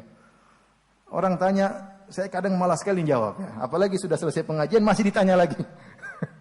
Terkadang yang bertanya juga memang sering tidak beradab ya. Sering tidak beradab ya. Waktu kita buka, siapa yang bertanya nggak ada yang tanya. Begitu kita selesai mau istirahat, mau telepon istri kayak, mau telepon anak-anak kayak, ada yang nanya-nanya lagi. Ya, mau diomelin bagaimana kan? Nanti dibilang ustadznya tidak beradab. Padahal yang tidak beradab ya. Ya. Ya seperti itu, kejadian ini seperti itu. Ya. Itu salah satu contoh. Contoh saya pernah ditelepon jam 3:30 ditelepon. Qadarullah saya tidak matikan HP, saya lupa. Telepon. Halo, Assalamualaikum. Ustaz saya mau tanya Ustaz. Enak aja mau tanya. Mungkin dia husnudzon Ustaz salat malam. Padahal saya lagi tidur. Aduh, halo, Assalamualaikum. Ini pasti penting ini. Ustaz, ada yang bertanya, bisa ditunda kah besok? Ustaz penting sekali Ustaz. Bisa ditunda enggak besok pada subuh? Ini penting sekali. Apa pertanyaannya? Pertanyaannya enggak penting. Saya jawab, iya, tapi saya tidak omelin. Saya jawab, terus saya mematikan HP habis itu. Ya seandainya kalau Ustadz ini saya hidup atau mati ya mungkin kita jawab. Ini enggak pertanyaan-pertanyaan yang bisa ditunda nanti ya. Apa hukum begini Ustadz? Itu enggak mesti ditanya 3:30. Ente bisa tanya jam 8 pagi pertanyaan seperti itu. Jadi sebagian orang, jadi maksud saya kalau kita sebagai Ustadz ternyata tidak menjawab, antum kasih uzur ya. Kasih uzur karena kita juga memberi ceramah, kita juga harus urusan sama istri ya. Istri yang ditanya kenapa enggak telepon, repot juga. Mending enggak jawab pertanyaan antum dari enggak jawab pertanyaan istri. Kadang-kadang seperti istri saya, suka gelisah ya. Saya kalau enggak WA dia, enggak telepon, dikira ada apa-apa. Apalagi kalau telepon HP-nya mati. Udah gelisah, semua ditanya. Ustaz Zainuddin ditanya, Ustaz siapa ditanya, semua ditanya. Ustaz kok enggak jawab telepon ya? Padahal terkadang saya lupa, terkadang saya silent, terkadang ya. Jadi mau saya, kita sebagai ustaz, kalau kita lagi malas menjawab, ingat ayat ini. Wa amma sa'ila fala tanhar. Kalau kamu tidak bisa, tidak usah bentak dan jangan pelit dengan apa? Jangan pelit dengan ilmu. Ingat orang yang bertanya terkadang dia benar-benar dalam kondisi buta, tidak ngerti. Dia ingin sekali dapat jawaban. Ingin sekali dapat jawabannya. Ya, apalagi masalah keluarganya, masalah rumah tangganya, ya, masalah sesuatu ya. Maka ingat ayat ini. Kalau kita punya waktu kita jawab ya. Kalau enggak kita bilang mohon maaf tidak bisa jawab ya. Kemudian di akhir ayat kata Allah Subhanahu wa taala, "Wa amma bi ni'mati rabbika fahaddits." Adapun tentang nikmat-nikmat Rabbmu, maka nyatakanlah, hadis ceritakanlah. Maka ceritakanlah. Ada 3 pendapat tentang ayat ini, "Wa amma bi ni'mati rabbika fahaddits." Adapun atas nikmat Rabbmu maka ceritakanlah. Yang pertama ada yang mengatakan nikmat kenabian. Artinya nyatakanlah kepada seluruh manusia bahwasanya engkau seorang nabi. Inni Rasulullah ilaikum jami'an. Qul ya ayuhan nas, wahai manusia sekalian, aku adalah utusan Allah kepada kalian seluruhnya. Ya. Sampaikan kepada umat manusia bahwasanya nikmat kepada mereka yang Allah berikan kepada engkau adalah diangkat menjadi seorang nabi. Yang kedua, tafsir yang lain mengatakan nikmat Al-Quran. Bahwasanya binikmati Rabbika maksudnya nikmat Al-Quran. Maka bacakanlah. Ini tafsir yang kedua. Bacakanlah Al-Quran kepada orang-orang. Agar mereka tahu tentang indahnya Al-Quran. Ya, agar mereka tahu tentang betapa Al-Quran ini memberi hidayah. Makanya saya sangat berharap kepada ikhwan-ikhwan. Ya, pelajari tafsir. Tafsir itu indah. Ya, tafsir itu indah. Apalagi sering kita baca surat-surat tersebut, kalau kita ngerti maknanya, ini pengaruh dalam sholat kita. Pengaruh dalam sholat kita. Pendapat yang ketiga, binikmati rabbika, dengan nikmat Rabbmu secara umum. Secara umum, nikmat apapun yang Allah berikan kepada engkau, maka sebut-sebutlah. Maka sebut-sebutlah. Dan pendapat ketiga ini kuat ya, karena secara bahasa, nikmatu rabbika, ya, binikmati rabbika, nikmat mufrad diidhafahkan kepada ma'rifah, maka memberi faedah keumuman dalam usul fikih. Jadi, wa amma binikmati rabbika, adapun terhadap nikmat Rabbmu kepada engkau, maka sampaikanlah. Yang dimaksud dengan sampaikanlah, disebutkan oleh As-Sam'ani dalam tafsirnya, ada 2 cara menyebut nikmat. Yang pertama dengan menunjukkan rasa syukur, itu berarti kau ingat nikmat Rabbmu, dengan kau gunakan untuk beribadah, kau sedekahkan hartamu, ya. Sambung silaturahmi dengan hartamu, ya. Dengan kesehatanmu kau gunakan untuk salat malam, dengan kesehatan kau bantu orang misalnya, ya. Subhanallah, saya kalau Ustaz Abu Sa'ad, ya, rahimahullahu taala. Saya dulu punya kawan, saya maksudnya orang hebat sekali, luar biasa Ustaz Abu Sa'ad rahimahullahu taala. Antum mungkin baca cerita di internet banyak, tapi di antara yang saya pernah dapat cerita langsung dari seorang kawan, saya dulu waktu di Syu'bah punya kawan orang Pakistan atau Afghanistan, dekat saya bangkunya. Dia tanya sama saya, "Firanda, kamu kenal Ustadz Fulan? Kamu kenal si Fulan?" Saya kenal. "Si Fulan kamu kenal?" Saya juga kenal. Kata dia, "Abu Sa'ad itu luar biasa." Bilang, "Kenapa?" "Dia itu pernah bangunkan rumah teman saya tanpa dibayar sama sekali. Jadi ke luar negeri bangun, ke Pakistan bangun rumah orang. Artinya Ustadz Abu Sa'ad jadi kuli, ya, bangun rumah orang tanpa dapat bayaran sama sekali, ya. Jadi luar biasa. Jadi orang bersedekah dengan harta, kalau punya harta sedekah dengan harta, kalau punya tenaga bersedekah dengan tenaga, kalau punya ilmu bersedekah dengan apa? Dengan ilmu, ya. Ini di antara bentuk tahdits bin ni'mah, tahadduts bin ni'mah, menyampaikan nikmat Allah Subhanahu wa taala, di antaranya dengan mensyukuri nikmat Allah Subhanahu wa taala. Yang kedua, kata Sam'ani, itu menceritakan kepada orang-orang yang thiqah, yang terpercaya dan amanah. Jadi bukan dipahami oleh sebagian orang kalau kita diberi nikmat kita cerita ke sana sini, share ke sana sini, enggak, bukan begitu maksudnya. Karena kalau setiap kenikmatan kita share akan menimbulkan banyak orang yang hasad, banyak orang yang dengki, ya. Maka tidak semua nikmat kita ceritakan, ya. Tatkala Nabi Yusuf alaihissalam menyampaikan dia bermimpi dengan mimpi yang indah, kata ayahnya, "Jangan ceritakan kepada saudara-saudaramu, karena akan bisa menimbulkan hasad dari mereka." Jadi kita boleh menceritakan nikmat yang kita dapatkan kepada kawan-kawan terdekat, kepada orang-orang yang amanah, yang kita tahu mereka tidak hasad kepada kita, ya. Bukan di-share di media sosial, ya. Yang sangat saya sedihkan ada sebagian orang setiap dapat kenikmatan dia share di media sosial. Makan enak dia share di media sosial, ya. Jalan-jalan ke luar negeri dia share di media sosial. Suaminya belikan cincin emas dia share di media sosial. Waktu diomelin sama suami tidak di-share.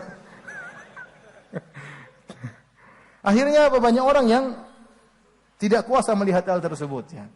Ada seorang laki misalnya dia cerita, ada teman kita misalnya istri kita soleha, kita sama orang, "Istri saya masya Allah solehanya luar biasa." Akhirnya orang tadinya bahagia jadi sedih. Kenapa? Istri dia tidak seperti istri kita misalnya. Akhirnya dia pulang-pulang ngomel-ngomelin istrinya, "Kamu dasar istri kurang ajar." Kenapa? Kita yang kasih kemudaratan. Karena dia tahu ternyata istri kita misalnya soleha misalnya.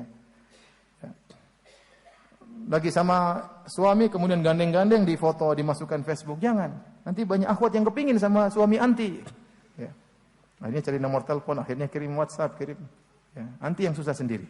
Maka tidak semua kenikmatan kita share.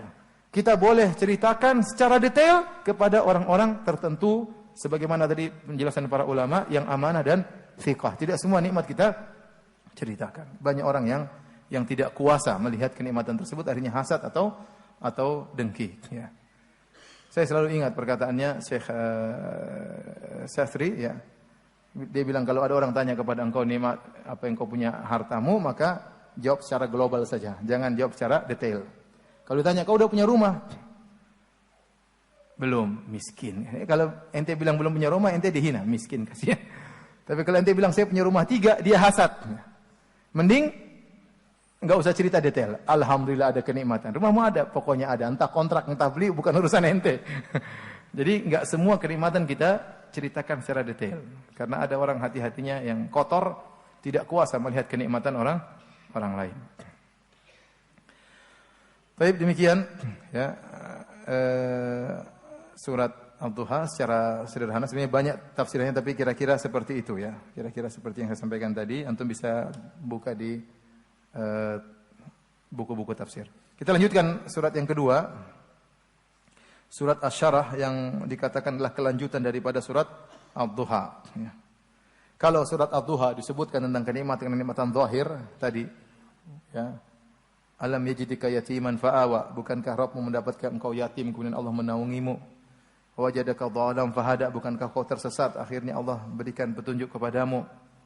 Ya, ailan faagna, engkau miskin, Allah mencukupkan engkau. Ini kenikmatan-kenikmatan zahir. Adapun surat Asy-Syarah, maka Allah sebutkan tentang kenikmatan-kenikmatan batin.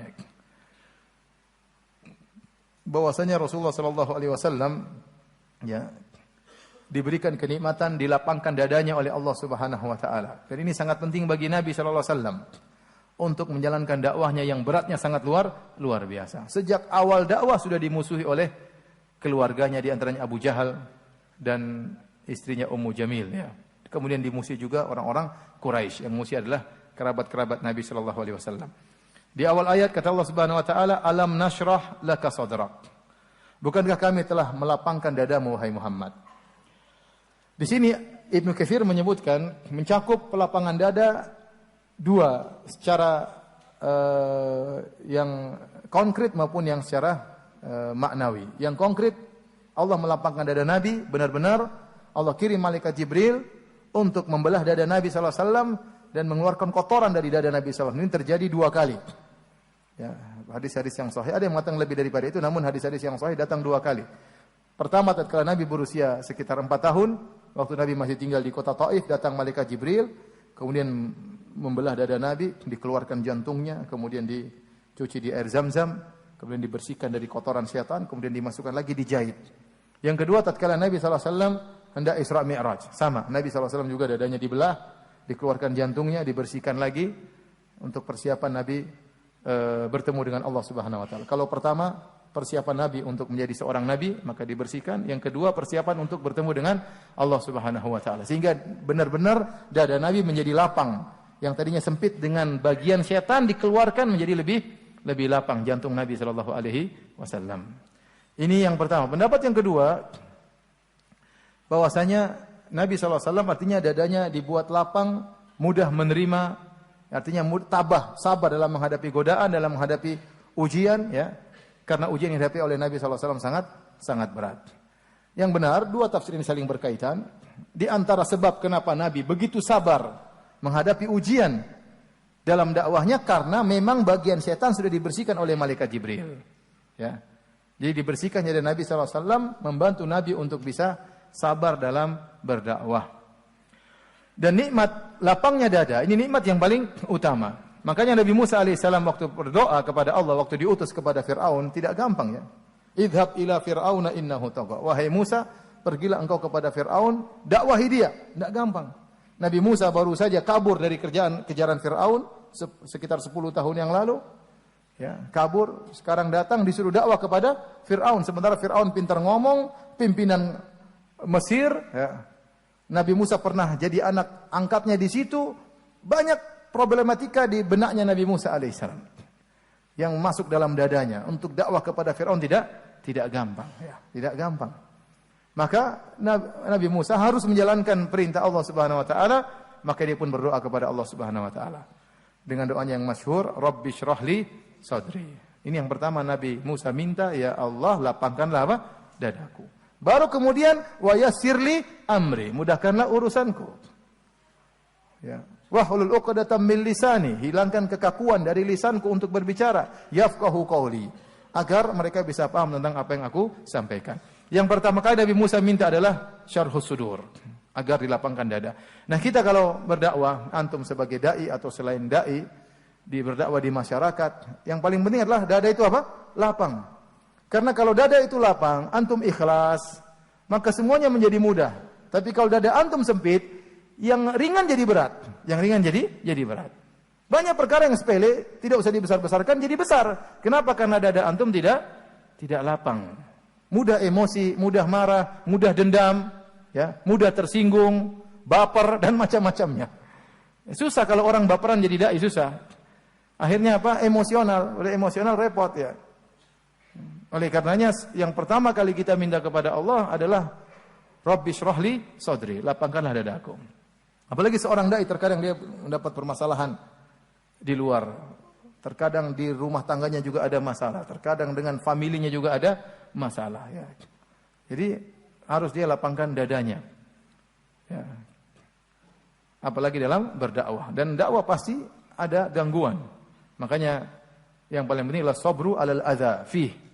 Sabar dalam gangguan ketika berdakwah. Terkadang gangguan di luar dari pihak-pihak yang membenci kepada sunnah Nabi SAW, kita sabar. Yang lebih berat terkadang gangguan dari dalam. Jadi teman-teman sendiri terkadang. Ini lebih berat lagi daripada gangguan dari luar. Ya. Paling tidak enak kalau kita dijatuhin oleh kawan sendiri. Paling tidak enak kalau kita dijelek-jelekan oleh kawan sendiri. Casingnya sama, modelnya sama, dakwanya sama, tapi saling menjatuhkan. Itu paling tidak enak. Ya, paling tidak enak ya. Makanya ada ibarat tentang kapak yang menghantam pohon ya. Dikatakan bahwasanya pohon itu sangat sedih. Bukan karena dia terluka gara-gara kapaknya, tapi dia lihat gagang kapaknya juga terbuat dari kayu. Ini paling menyedihkan seperti itu ya. Jadi misalnya kita sebagai dai kalau dicela sama ahlul bidah misalnya, kita masih ringan. Mau dihabisi, mau dijelekan. Tapi kalau mencela teman sendiri, ini lebih tidak enak. Makanya antum dalam berdakwah harus kompak. Kalau ada masalah di antara antum, di antara panitia, di antara para ustadz, kalau bisa bagaimana? Ya, kata Nabi SAW, tatawa'a wa la takhtalifa. Hendaknya kalian saling mengalah dan jangan berselisih. Ya. Oleh karenanya lapang dada ini sangat penting. Adapun kalau orang cepat emosi, ini susah menjadi tidak. Iya. Ya, saya contohkan, saya punya teman, dia marah sama teman saya yang lain. Kata dia, si fulan tuh kurang ajar. Semoga dipersempit kuburannya. Padahal itu belum mati. Gimana? Belum mati sudah didoakan kalau masuk kuburan akan dipersempit kuburannya. Ini dadanya nggak kuat, seperti repot. Nanti jadi dai emosi terus. Marah sana marah sini, kerjanya ngamuk ya repot. Nanti dikira itu manhaj, padahal manhaj ngamuk. Manhajnya dai itu sendiri, bukan manhaj salaf ya. Oleh karena para hadirin yang telah subhanahu wa ta'ala, yang paling penting adalah lapangnya dada. Dan ini nikmat yang Allah berikan kepada Nabi SAW. Dan beliau luar biasa lapangnya dada beliau alaihi salatu wassalam ya. Dan tentunya sudah pernah kita bahas dalam kajian-kajian yang lain bagaimana lapangnya dada Nabi SAW. Kemudian yang kedua, di antara nikmat maknawi yang Allah berikan kepada Rasulullah, wa wada'na 'anka wizrak, dan kami telah menurunkan beban darimu. Wizrak atau wizr secara bahasa Arab artinya dosa. Kami telah menghilangkan dosa dari bebanmu ya. Jadi Rasulullah itu benar-benar merasa memikul beban dosa yang berat bagi Nabi sallallahu alaihi wasallam. Nah, dosa di sini maksudnya apa? Ini ada khilaf juga di kalangan para ahli tafsir. Ada yang mengatakan maksudnya dosamu di zaman jahiliyah. Ya, karena kau di zaman jahiliyah pernah melakukan hal-hal mungkin seperti pemuda-pemuda yang lainnya. Ini pendapat. Ya, meskipun Nabi tidak pernah menyembah berhala, tidak pernah minum khamr, tapi ada kesalahan-kesalahan lain yang Nabi lakukan sebagaimana sifat manusiawinya, dan itu dipikir-pikir terus oleh Nabi. Padahal itu sudah zaman dulu, tapi dipikir terus oleh Nabi, maka Allah legakan dada Nabi, kata Allah, sudah saya ampuni seluruhnya. Tidak perlu dipikirkan lagi. Ini pendapat yang pertama. Pendapat yang kedua, maksudnya Nabi memikirkan dosa umatnya menjadi pikiran serius bagi Nabi sallallahu alaihi wasallam. Karena di antara sifat Nabi adalah memikirkan rasa berat yang dia rasakan oleh umatnya. Laqad ja'akum rasulun min anfusikum azizun 'alaihi ma anittum. Sungguh telah datang kepada kalian seorang rasul dari jiwa kalian. Azizun 'alaihi ma anittum, yang dia merasa berat apa yang beratkan kalian. Ini pendapat kedua. Rasulullah SAW merasa berat dengan kemungkaran-kemungkaran dilakukan oleh umatnya, kesalahan-kesalahan dilakukan oleh umatnya, ini berat bagi Nabi sallallahu alaihi wasallam. Yang ketiga maksudnya, dan ini pendapat yang dipilih oleh Ibnu Katsir rahimahullahu taala, maksudnya dosa Nabi sallallahu alaihi wasallam. Nabi, orang-orang soleh itu kalau melakukan dosa yang kecil dia merasa berat. Orang-orang soleh meskipun dosa yang mereka lakukan kecil, namun bagi mereka itu merasa sangat berat. Orang-orang soleh kalau mereka memandang sesuatu yang haram, mereka merasa berat. Meskipun mungkin dianggap dosa kecil memandang haram, tapi bagi mereka itu perkara yang berat. Jika orang sudah terbiasa memandang haram, bagi dia tidak ada masalah. Mau lihat aurat wanita, mau lihat maksiat, mau lihat apa. Tapi kalau orang soleh, dia pasti terganggu dengan memandang yang haram. Jadi Nabi SAW ada dosa-dosa yang dia lakukan, alaihissalam, sebenarnya sepele, tetapi berat bagi Nabi SAW. Maka jumhur ulama berpendapat bahwasanya para nabi mungkin melakukan dosa, tapi dosa tersebut dosa kecil, bukan dosa besar. Yang pertama dosa tersebut dosa kecil. Yang kedua dosa tersebut tidak berkaitan dengan risalah, dengan wahyu. Tidak mungkin Nabi SAW menambah atau mengurangi ayat-ayat Al-Quran. Dan yang ketiga dosa-dosa tersebut ya tidak berkaitan dengan hal yang menjatuhkan wibawa para nabi. Bukan mencuri, bukan berbohong, bukan begitu ya. Dan yang benar memang para anbiya memang mereka pernah berdosa ya. Dalam Al-Qur'an banyak ya. Contoh seperti Nabi Adam alaihissalam bersalah makan buah khuldi, kata Allah Subhanahu wa taala ya, wa asa adamu rabbahu faghawa. Nabi Adam alaihissalam bermaksiat ya, bermaksiat kata Allah, wa asa Adam. Makanya dia pun minta ampun kepada Allah dan Allah ampuni Nabi Adam alaihissalam. Dan seluruh keturunan Adam pun demikian. Makanya Nabi berkata, kullu bani Adam khata'. Seluruh anak keturunan Adam pasti melakukan apa? Kesalahan. Dan seluruh Nabi keturunan Nabi Adam alaihissalam. Contohnya Nabi Nuh alaihissalam ya, pernah meminta buat anaknya, sebagaimana kita sampaikan pada pengajian yang lalu. Ya. Kemudian Nabi Nuh minta maaf, Rabbi inni a'udzubika an as'alaka ma laisa li bihi ilm wa illa taghfirli. Ya Rabbku, aku berlindung kepada Engkau dari meminta sesuatu yang aku tidak punya ilmu. Kalau Kau tidak ampuni aku, Kau tidak rahmati aku, ya berarti dia minta ampun atau tidak? Minta ampun, dia bersalah. Contohnya Nabi Musa alaihissalam juga pernah membunuh seseorang. Setelah dia membunuh orang yang tidak diperintahkan untuk dibunuh, kata Nabi Musa, Rabbi inni dzalamtu nafsi faghfirli. Ya Rabbku, sungguhnya aku telah menzalimi diriku, maka ampunilah aku. Kata Allah, faghfaralah, Allah ampuni dia. Berarti dia punya salah atau tidak? Punya salah. Buktinya dia minta ampun. Karena ada yang mengatakan maksudnya itu sebenarnya bukan salah, cuma sekedar minta suatu, sebenarnya tidak salah. Tapi sebenarnya itu kesalahan. Karena Allah setelah itu mengatakan faghfaralah, Allah ampuni dia. Berarti Nabi Musa pernah salah. Sama Nabi Daud juga alaihissalam. Ya. Fadhanna Dawud wa dhanna Dawudu annama fatannahu fastaghfara rabbahu. Ya. Dan Daud mengetahui kami telah mengujinya, maka dia pun minta ampun kepada Tuhannya. Itu disebutkan para ulama Nabi Daud menghukum sebelum mendengar dari pihak yang lain. Segera terburu-buru mengeluarkan satu hukum dan itu salah. Kemudian kata Allah fastaghfara rabbahu, Nabi Daud minta ampun kepada Allah, kata Allah faghfarnalah, kami ampuni beliau. Berarti Nabi Daud juga pernah punya salah. Nabi Muhammad SAW juga pernah bersalah. Tatkala mengharamkan apa yang dihalalkan oleh Allah. Ya ayuhan Nabi lima tuharrimu ma ahlallahu lak. Wahai Nabi, kenapa engkau mengharamkan apa yang dihalalkan? Abasa wa tawalla, kenapa engkau berpaling dan bermuka masam? Ya. Afallahu anka, Allah maafkan engkau. Lima adzinta lahum. Kenapa kau izin kepada mereka tapi Allah ampuni? Jadi Nabi SAW dan para nabi yang lain juga mungkin pernah melakukan kesalahan, tapi kesalahan mereka kecil, bukan dosa besar. Namun bagi mereka itu terasa berat. Seperti saya katakan tadi, orang-orang soleh kalau melakukan dosa meskipun kecil, bagi mereka itu sesuatu yang sangat besar. Adapun orang munafik, dosa besar mereka lakukan dianggap seperti hanya lalat yang lewat di depan hidungnya, kemudian diusir begitu saja, selesai. Ya, dicuekin dosa-dosa tersebut. Waliyadzubillah. Jadi kata Allah Subhanahu wa taala, ya, wa rafa'na alam nashrah laka sadrak wa wada'na anka wizrak. Ya. Kemudian kata Allah, alladzi anqadha dhahrak, yang memberatkan punggungmu. Yang tadi saya katakan. Dosa tersebut menjadi beban berat bagi Nabi sallallahu alaihi wasallam. Dan Nabi benar-benar takut kepada Allah kalau melakukan kesalahan. Qul inni akhafu in asaitu rabbi adzab yaumin azim. Katakanlah wahai Muhammad, sungguhnya aku takut kepada Allah jika aku bermaksiat dengan adab yang pedih pada hari kiamat kelak. Kemudian setelah itu Allah berfirman, "Wa rafa'na laka dzikrak." Dan kami telah mengangkat, tinggikan sebutan nama bagimu. Ya. Dan ini sebagian ulama mengatakan ini kekhususan Nabi sallallahu alaihi wasallam, tidak dimiliki oleh nabi-nabi sebelumnya. Yang namanya selalu diangkat adalah Nabi sallallahu alaihi wasallam, diangkat setinggi-tingginya. Di antara bentuk pengangkatan nama Nabi sallallahu alaihi wasallam, orang kalau masuk Islam syahadatain, asyhadu alla ilaha illallah wa asyhadu anna Muhammadar Rasulullah, digandengkan antara Nabi dengan Allah Subhanahu wa taala. Azan dikumandangkan, ada asyhadu alla ilaha illallah wa asyhadu anna Muhammadar Rasulullah. Dan azan tersebut diangkat terus setiap saat.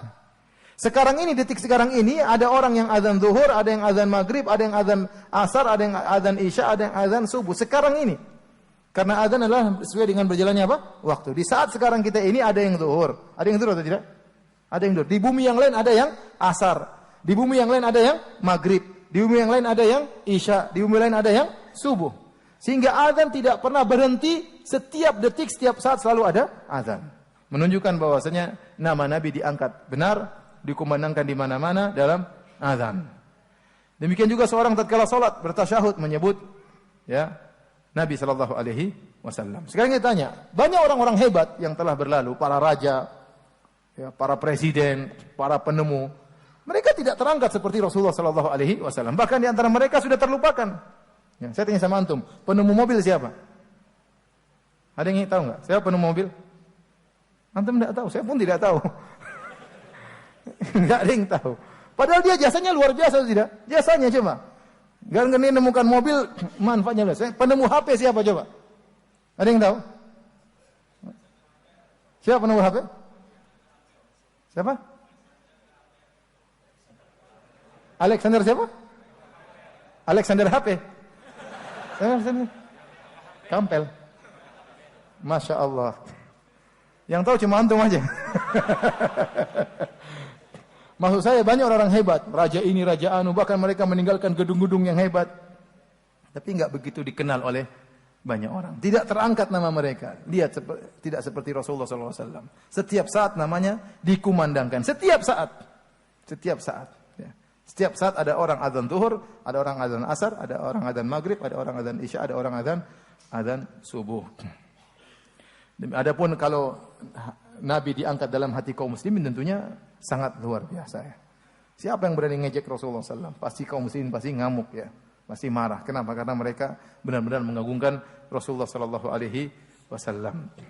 Dan kata Syekhul Islam Ibnu Taimiyah rahimahullahu taala dalam Majmu' Fatawa, "Walladzina a'lanu ma ja'a bihi an-nabi sallallahu alaihi wasallam fasara lahum nasibun min qawlihi ta'ala wa rafa'na laka dzikrak.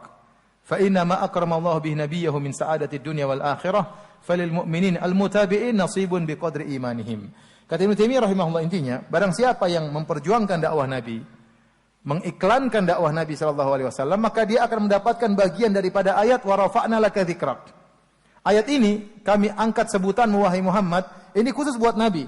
Tapi bagi orang yang mengikuti ajaran Nabi, dia pasti mendapatkan bagian daripada hal ini. Oleh karena kita dapati banyak para ulama tetap disebut-sebut nama-nama mereka dalam kajian-kajian, dalam dakwah-dakwah, dalam doa kepada mereka. Kenapa? Karena mereka memperjuangkan dakwah Rasulullah sallallahu alaihi wasallam. Kemudian ayat kelima kata Allah, "Fa inna ma'al usri yusran." Maka sungguhnya bersama kesulitan ada kemudahan. Inna ma'al usri yusran. Sungguhnya bersama kesulitan ada kemudahan. Ya. Di sini para ulama mengatakan ada 4 penguat dalam ayat ini. Bahwasanya setiap ada kesulitan pasti ada kemudahan. Setiap kesulitan pasti ada kemudahan. Jadi Anda kalau terjebak dengan kesulitan, yakinlah di setiap kesulitan pasti ada kemudahan. Ada 4 penguat di sini. Yang pertama, jadi kata Allah, fa inna ma'al usri yusran. Sungguhnya bersama kesulitan ada kemudahan. Inna ma'al usri yusran. Bersama kesulitan ada kemudahan. Yang pertama, Allah mengulangi kalimat tersebut. Inna ma'al usri yusran, inna ma'al usri yusran. Ini menunjukkan bersama kesulitan ada kemudahan. Sampai Allah ulang 2 kali. Agar Anda yakin bahwasanya di balik kesulitan pasti ada kemudahan. Ini yang pertama. Yang kedua, Allah menggunakan yusran, Allah sebutkan kemudahan 2 kali. Adapun al-usr, kesulitan, Allah sebut 1 kali. Allah mengatakan, fa inna ma'al usri yusran, inna ma'al usri yusran. Al-usr di situ kalau antum mengerti bahasa Arab, ya. Allah menggunakan alif lam lil ma'rifah. Sungguhnya kesulitan itu bersamanya ada kemudahan. Ayat yang berikutnya, sungguhnya pada kesulitan itu ada kemudahan. Kesulitan yang disebutkan pada ayat ke-5 dan ayat ke-6 itu kesulitan yang sama.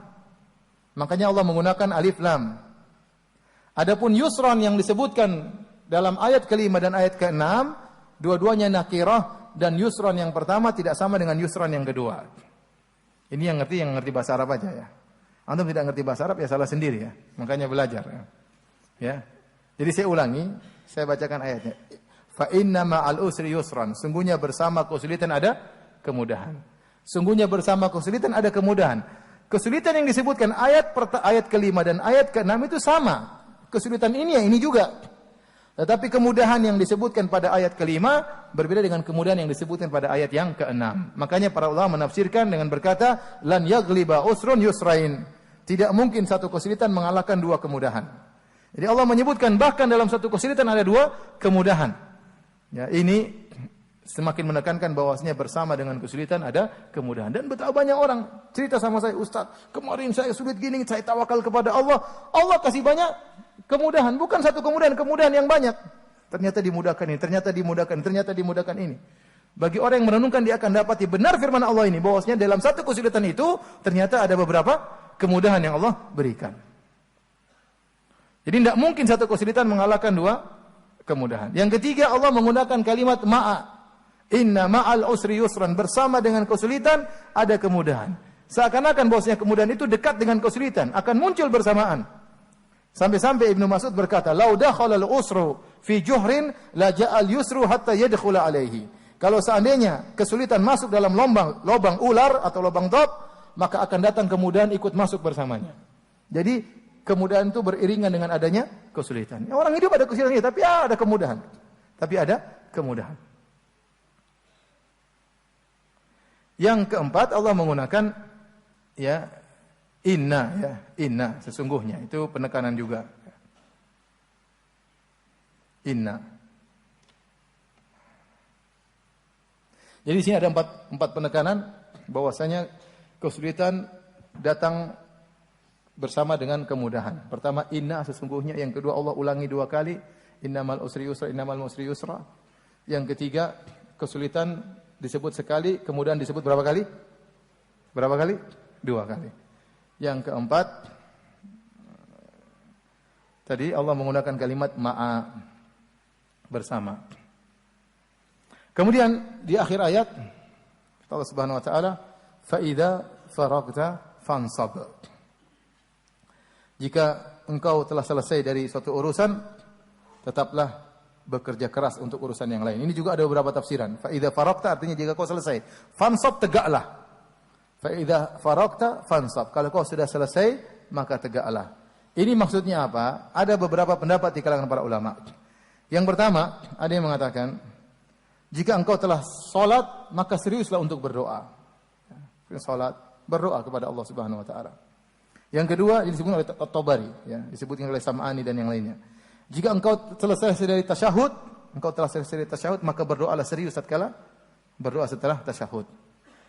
Ada yang mengatakan, wahai Muhammad, kalau kau sudah selesai dari risalah, maka berjihadlah. Dan pendapat yang lain, jika engkau telah selesai dari perkara-perkara yang wajib, maka tegaklah untuk melaksanakan perkara-perkara yang sunnah. Ini saya ulangi, mohon maaf ya, ada dua pendapat umum. Pendapat yang pertama, jika kau selesai dari perkara akhirat yang satu, seriuslah pada perkara akhirat yang kedua. Kau sudah sholat, berdoa serius. Kau sudah tasyahud, berdoa serius. Kau sudah dakwah, berjihad, jangan lupa. Kau sudah serius dari perkara yang wajib, seriuslah dalam perkara yang sunnah. Jadi jika anda selesai dari perkara akhirat yang satu, maka seriuslah pada akhirat yang berikutnya. Ini pendapat pertama. Pendapat yang kedua, ini disebut juga oleh Ibnu Katsir, fa idza faragta fansab, jika kau sudah selesai dari urusan duniamu, fansab, maka seriuslah untuk urusan akhiratmu.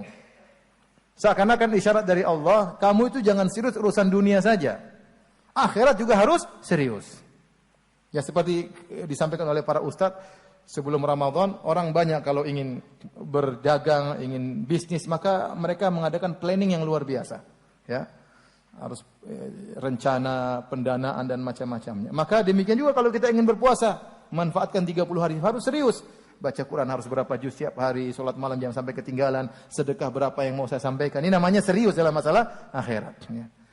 Mau hajian juga apa? Serius. Ya. Kumpulkan dana, serius. Mau berdakwah juga serius. Kalau perlu ada pengaturan-pengaturan. Mau bikin kajian juga serius. Kalau ada halangan bagaimana cara menghadapinya. Jadi maksudnya, kamu jangan serius saja masalah dunia. Masalah akhirat juga harus serius. Justru lebih serius kepada masalah akhirat, itu lebih benar. Makanya banyak orang salah paham tentang ayat firman Allah, "Wabtaghi fima ataqallahu darul akhirah wa la tansa nasibaka minad dunya." Yang artinya, carilah pahala negeri akhirat dengan apa yang Allah anugerahkan kepadamu dan jangan kau lupa dengan urusan duniamu. Ini dibalik oleh banyak orang. Jangan lupa akhirat. Seakan-akan dunia yang utama, jangan lupa apa? Akhirat. Padahal sebaliknya, akhiratmu utama, jangan lupakan dunia. Ayat itu maksudnya demikian. Wabtaghi fima atakallahu darul akhirah. Carilah pahala di akhirat, namun ingat jangan lupa bagian duniamu. Jangan sampai akhirnya di masjid terus enggak bekerja. Ya. Tapi banyak orang salah memahami ayat ini dibalik. Sibuklah kamu dengan duniamu, tapi jangan sampai akhirat ketinggalan. Ini salah, beda, paham? Beda kalau orang serius akhirat, dunianya jangan sampai kelupaan. Beda dengan urusan dunia, jangan sampai kelupaan akhirat. Seakan-akan akhirat secukupnya saja. Jadi sebagaimana Anda serius dalam masalah dunia, fansab, maka fokuslah Anda juga masalah akhirat. Ya.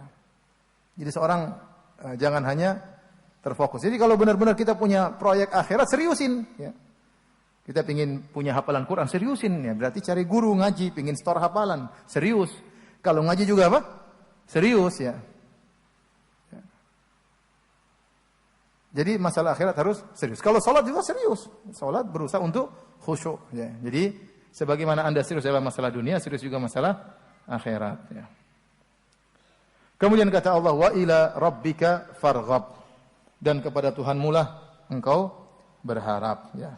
Di sini Allah mengatakan berharaplah hanya kepada Tuhanmu. Karena dalam kaidah kalau ada maf'ul bih didepankan maka memberikan faedah pengkhususan. Ini juga yang ngerti hanya orang yang ngerti bahasa Arab. Ini mirip seperti iyyaka na'bud. Artinya kepada engkaulah kami beribadah. Seharusnya dalam konteks bahasa Arab na'buduka, kami menyembahmu ya Allah. Tapi tatkala munya ini objeknya didahulukan maka memberikan faedah pengkhususan. Artinya hanya kepada engkau kami beribadah. Jadi kalau bahasa Indonesia ada SPO, subjek, predikat, objek. Ya. Budi makan singkong ya. Singkong dimakan Budi, berarti Budi hanya makan singkong doang, paham? Tapi kalau Budi makan singkong, dia masih bisa makan telur penyu dan yang lainnya. Tapi kalau disebut singkong dimakan Budi, seakan-akan hanya singkong yang dimakan Budi cuma apa? Singkong. Na'buduka, kami menyembah engkau ya Allah. Masih ada kemungkinan menyembah Allah, menyembah kuburan, menyembah jin, yang lainnya, menyembah malaikat. Tapi kalau iyyaka na'bud, objeknya didepankan sebelum subjek dan predikat, kepada engkau lah kami beribadah, maka timbul makna baru yaitu hanyalah, hanya kepada engkau kami beribadah. Sama, wa ila rabbika farghab. Allah tidak mengatakan farghab ila rabbik, berharaplah kepada Rabbmu. Tapi Allah mendahulukan kepada Rabbmu lah engkau berharap. Seakan-akan kau tidak boleh berharap kepada orang lain. Dan ini sangat penting dalam kehidupan kita. Jangan Anda berharap kepada makhluk. Kalau Anda punya urusan sama makhluk, gantung harapan kepada Allah. Anda punya bos nih. Bos kasih gaji atau tidak. Jangan berharap sama bos, berdoa kepada Allah. Ya Allah, bukakanlah, beri hidayah kepada hati bos untuk beri saya gaji. Sudah lama dia tunda-tunda gajiku. Jangan berharap sama bos. Ente berharap sama makhluk, Anda kecewa. Pasti kecewa. Mungkin Anda disenangkan oleh makhluk beberapa kali, suatu hari akan mengecewakan Anda. Karena makhluk tidak memiliki segalanya. Yang memiliki segalanya siapa? Allah Subhanahu wa taala. Maka ini penting dalam kehidupan kita supaya Anda tidak selalu baper, maka segera gantungkan segala urusan kepada siapa? Allah. Dalam urusan apa saja. Dalam urusan apa saja. Dalam urusan rumah tangga, dalam urusan dakwah, dalam urusan ekonomi, wa ila rabbika farghab. Maka berharaplah, gantungkanlah harapanmu hanya kepada Allah Subhanahu wa taala, maka Anda akan hidup bahagia. Baik. Satu surat lagi ya? Satu surat lagi. Pertanyaan jam 12. Hah? Jam berapa?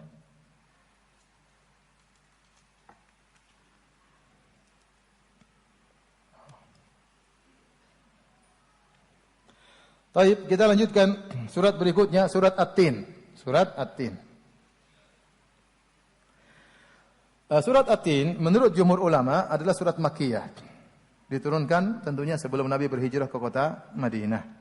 Kenapa? Karena dalam surat tersebut Allah berfirman, "Wa hadza al-baladil amin." Wa hadza al-baladi. Kenapa al-baladi? Karena sumpah. Kalau sumpah datang setelah waw jadi majrur, wallahi. Itu namanya demi Allah. Tapi kalau wallahu artinya dan Allah. Paham? Beda ya. Watini. kasrah, berarti demi buah tin. Wazaituni, demi buah zaitun. Wa hadzal baladi, demi kota Mekah. Semua yang sumpah datang setelah huruf waw di kasrah, ya. Tapi kalau di doma itu bukan sumpah, tetapi dia huruf ataf, jadinya dan. Makanya sebagian orang kurang ajar, ya. Jadi waktu kamu yang ambil barang ini, enggak. Demi Allah, wallahu kata.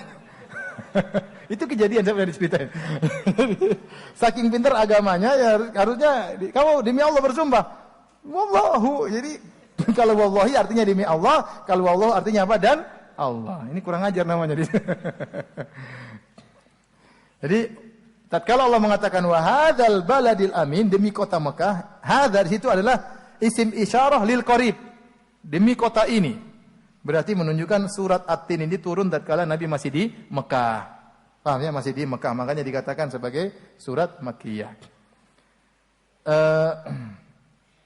Disebutkan dalam Sahih Muslim dari Al-Bara' bin Azib, annahu kana fi safarin, fa shalla al-isya al-akhirah, fa qara'a fi ihda rak'atain wat-tin wa zaitun, bitin wa zaitun. Rasulullah SAW pernah safar dan beliau salat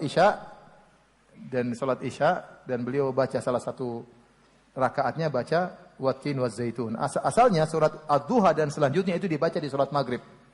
Makanya para ulama bagi surat Mufassal menjadi 3. Tiwalul Mufassal, kemudian yang Mutawassit, kemudian Qisarul Mufassal. Yang Qisarul Mufassal itu dibaca, yang pendek-pendek dibaca salat Maghrib. Tapi waktu Rasulullah SAW safar, Rasulullah SAW terkadang baca surat-surat pendek. Karena dalam kondisi apa? Safar. Makanya Rasulullah SAW baca surat At-Tin dalam kondisi safar. Jangan antum lagi safar terus antum baca Alif Lam Mim Sajdah. Ya, kasihan orang-orang, ya. Kasihan orang-orang, ya. Jadi baca yang ringkas, yang mudah. Tapi yang pertama, Allah berfirman, "Wat-tin waz-zaitun", demi buah tin dan buah zaitun. Buah tin tidak dikenal di kota Mekah, ya, dan Madinah, tidak dikenal di Hijaz. Sementara Nabi SAW Hijazi, Nabi SAW Mekah, ya, tinggal di Madinah. Di Mekah Madinah enggak ada buah tin, ya. Yang buah tin hanya ada di Syam, di Suriah, Lebanon, Palestina. Sebagian ulama dalam tafsir Al-Baghawi menyebutkan bahwasanya kenapa Allah menyebutkan buah tin, karena buah tin ini mirip dengan buah surga. Mirip apanya katanya? Dari sisi, ya, buah tersebut mudah untuk dipetik, tidak perlu manjat-manjat. Yang kedua, buah tin dimakan habis, tidak ada yang dibuang. Tidak ada biji yang harus dibuang, boleh dimakan langsung apa? Habis. Ini pendapat sebagian ulama. Intinya buah tin juga banyak faedahnya, ya, mengandung gizi yang tinggi. Setelah itu Allah menyebutkan tentang zaitun. Zaitun juga buah yang diberkahi oleh Allah Subhanahu wa taala. Allah sebutkan, ya, min syajaratin mubarakatin zaitunah, dari pohon yang berkah, itu pohon zaitun, ya. Karena manfaatnya luar biasa, ya. Minyaknya juga sangat luar biasa, sangat diperlukan terutama orang-orang di negeri Syam. Setelah itu baru Allah mengatakan wa turi sinin, wa tin wa zaitun, wa turi sinin, wa hadza baladil amin. Wa tur Sina atau bukit ini, bukit juga yang pernah Nabi Musa dipanggil oleh Allah Subhanahu wa taala. Kemudian baru wa hadzal baladil amin, kota Mekah. Sehingga Allah di sini bersumpah dengan 4 perkara. Wat-tin, demi buah tin, waz-zaitun, demi buah zaitun, wa turi sinin, demi bukit Tur yang Nabi Musa pernah dipanggil oleh Allah di sana. Yang keempat, demi kota Mekah. Sehingga sebenarnya Allah mengatakan, maksudnya Allah menyebutkan tin dan zaitun itu juga tempat. Kenapa? Karena tin dan zaitun hanya ada di negeri Syam. Maksudnya Allah bersumpah dengan negeri Syam. Allah bersumpah dengan Tur Sina dan Allah bersumpah dengan kota Mekah. Karena inilah tempat para anbiya, negeri Syam. Kalau At-Tin wa Zaitun tempatnya Nabi Isa alaihissalam, Tur Sina tempatnya Nabi Musa alaihissalam, dan kota Mekah tempatnya siapa? Nabi Muhammad sallallahu alaihi wasallam. Seakan-akan Allah mengingatkan dengan 3 nabi. Nabi orang-orang Yahudi, yaitu Nabi siapa? Musa alaihissalam.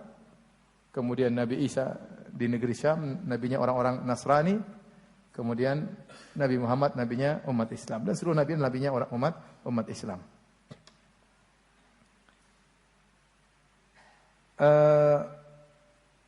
Kemudian, ya, setelah Allah bersumpah dengan 4 perkara tersebut, kita ringkaskan saja. Allah dalam rangka apa? Dalam rangka untuk menegakkan satu perkara.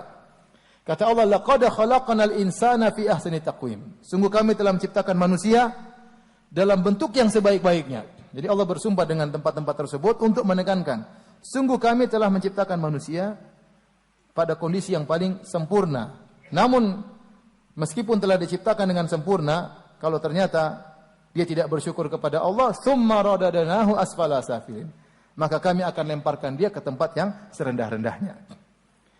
Manusia diciptakan dalam kondisi sangat sempurna. Kita semua sadar, ya, manusia ya diciptakan oleh Allah dengan penciptaan spesial, ya. Tidak sama dengan makhluk-makhluk yang lain, ya. Hewan berbeda dengan manusia. Manusia berjalan dengan tegak, ya. Hewan rata-rata apa? Bongkok, ya. Manusia berjalan dengan kaki 2, ya. Monyet jalannya juga apa? Bongkok, ya. Kalau manusia punya otak yang sangat cerdas. Manusia dengan tangannya bisa macam-macam, ya. Bisa WhatsAppan. Monyet nggak bisa WhatsAppan. Tangannya luar biasa, bisa macam-macam. Ini nggak ada hewan yang bisa menggunakan tangannya seindah manusia, luar biasa. Kemudian lisan, manusia ini bisa keluarkan huruf hijaiyah, fa, dot. Hewan tidak bisa, ya. Tidak bisa. Bikin gini keluar begini, suara begini, itu cuma ada pada manusia. Terus bentuknya sangat indah, wajah begitu tampan, wajah begitu cantik, semuanya ada pada manusia, ya. Luar biasa, berbeda dengan hewan. Oleh karenanya ada suatu kejadian disebutkan oleh Ibnu Al-Arabi dalam tafsirnya. Jadi ada seorang lelaki sangat cinta kepada istrinya. Dia kagum dengan kecantikan istrinya. Kemudian dia bersumpah, dia muji istrinya. Dia bilang, "Demi Allah, wahai istriku, kalau bulan lebih indah daripada kamu saya talak 3." Istrinya langsung kaget, segera dia berhijab, lari dari suaminya. Kenapa? Karena kebiasaan orang Arab kalau ingin mengungkapkan keindahan, mereka ungkapkan dengan rembulan. Itu wajahnya sangat tampan seperti rembulan. Itu wajahnya sangat cantik seperti apa? Rembulan. Kalau bicara wajah, mereka biasanya bicarakan dengan apa? Rembulan sebagai bentuk sangat indah adalah rembulan. Tatkala lelaki ini berkata, kalau rembulan lebih baik daripada kamu saya talak 3, istrinya menyangka telah jatuh talak. Akhirnya dia sedih, dia angkat kasusnya kepada Abu Ja'far Al-Mansur, khalifah tatkala itu. Maka kemudian dipanggillah seluruh fuqaha untuk bicarakan orang ini talaknya jatuh atau tidak. Cerainya jatuh, karena dia mengatakan kalau rembulan lebih cantik daripada kamu, saya jatuhkan talak 3. Akhirnya seluruh fuqaha mengatakan telah jatuh talak 3. Karena tidak ada yang lebih indah daripada rembulan. Karena dia mengatakan kalau kamu lebih indah daripada rembulan, lebih indah daripada kamu talak 3. Dan tidak ada yang lebih indah daripada rembulan, sehingga jatuhlah talak 3. Sampai akhirnya ada salah seorang sahabatnya Abu Hanifah rahimahullahu ta'ala, dia mengatakan tidak, belum jatuh talak.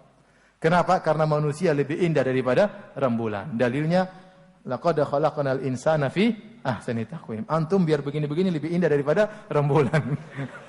Biar begini-begini modelnya. Lebih indah daripada rembulan. Karena tidak ada yang lebih indah di makhluk kecuali seperti manusia. Luar biasa, ya. Ya.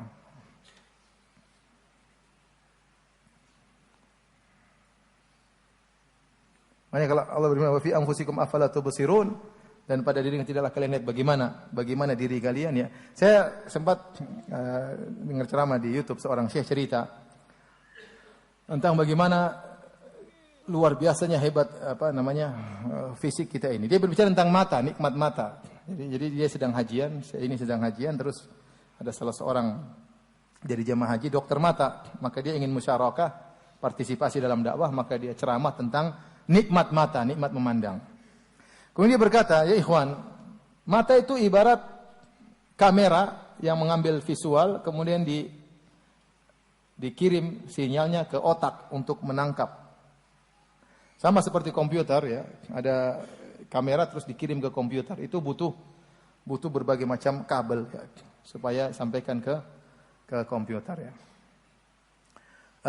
Dia bilang, ya, jadi antara mata dengan otak ada saraf yang banyak, ya.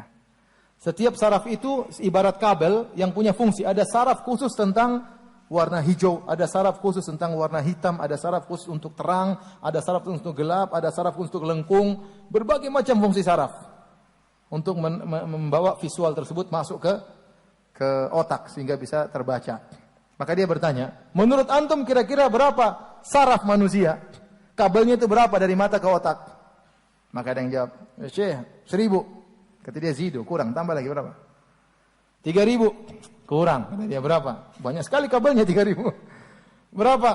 Ada yang mengatakan 10.000. Kata dia, kurang. Berapa? 30.000. Kata dia, kurang. Kata dia, Syekh, berapa? Bilang aja berapa. Dia bilang, berapa? 20 juta kalau nggak salah. Jumlah saraf. Antum heran nggak? Nggak usah heran. Air mani saja satu tetes berapa juta air manis itu? Air mani waktu seorang lelaki mengeluarkan air manis itu banyak sekali apa? Apa namanya di dalam air mani? Sperma ya. Sperma ada jutaan sperma di situ ya.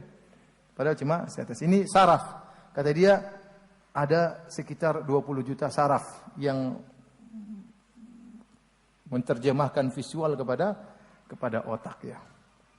Kalau seandainya ada saraf tersebut yang rusak, maka pasti ada kerusakan dalam penglihatan orang tersebut.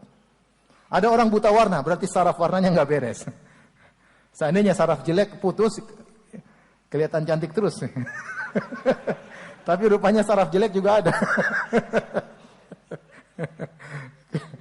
Jadi sebagai berbagai macam saraf itu kabel membawakan kepada kita. Dan di antara karunia Allah Subhanahu wa taala, tidak semua saraf Allah kasih. Contoh, kita nggak bisa melihat jin. Saraf untuk melihat jin tidak ada di mata kita. Tapi Allah berikan kepada anjing hitam, kalau dilihat setan dia bisa menggonggong. Kenapa? Ada saraf untuk melihat jin. Saraf untuk melihat malaikat nggak ada, tapi ayam bisa melihat malaikat. Allah kasih saraf untuk bisa melihat apa? Malaikat. Tapi nanti kalau manusia dibangkitkan pada hari kiamat kelak, Allah berikan semuanya sehingga dia bisa melihat jin, bisa melihat malaikat, bisa ketemu iblis ya. Semoga kita tidak ketemu dengan apa? Iblis. Karena ketemunya di neraka jahanam. Jadi para hadirin Allah Subhanahu wa taala, intinya ya, manusia adalah tubuh yang terindah ya. Terindah. Tetapi keindahan tersebut tidak bermanfaat kalau ternyata dia tidak bersyukur kepada Allah. Makanya Allah berfirman, "Tsumma radadnahu asfala safilin." Kemudian kami kembalikan dia kepada tempat yang serendah-rendahnya. Di sini ada dua pendapat di kalangan para ulama. Apa maksudnya asfala safilin, tempat yang serendah-rendahnya? Ada yang mengatakan akan dikembalikan ke neraka jahanam. Ini pendapat yang lebih kuat. Ini pendapat dipilih oleh Ibnu Katsir ya. Yaitu Allah Subhanahu wa taala sebut tentang orang-orang kafir yang Allah berikan kepada mereka tubuh yang sehat, akal yang cerdas, badan yang kuat, tapi mereka kafir kepada Allah. Antum kalau pergi ke Eropa, antum orang barat, subhanallah, badannya semampai-semampai rata-rata. Gagah-gagah, keren-keren, ganteng-ganteng ya. Mirip-mirip seperti antum. Maksudnya mereka diberi kenikmatan tubuh yang luar biasa ya. Badan gagah-gagah, keren-keren, ganteng-ganteng ya. Cantik-cantik ya. Tapi mereka kafir kepada Allah, enggak ada faedahnya. Enggak ada faedahnya. Mending pas-pasan tapi beriman kepada Allah Subhanahu wa taala ya. Ini tafsiran yang lebih kuat dipilih oleh Ibnu Katsir rahimahullah taala. Pendapat yang kedua dipilih oleh Ibnu Jarir At-Tabari dalam tafsirnya, asfala safilin maksudnya adalah masa tua. Tempat yang rendah maksudnya adalah kepikunan. Adalah kepikunan. Bahwasanya manusia itu muslim atau kafir ya, maka mereka akan mencapai tempat yang rendah yaitu kepikunan.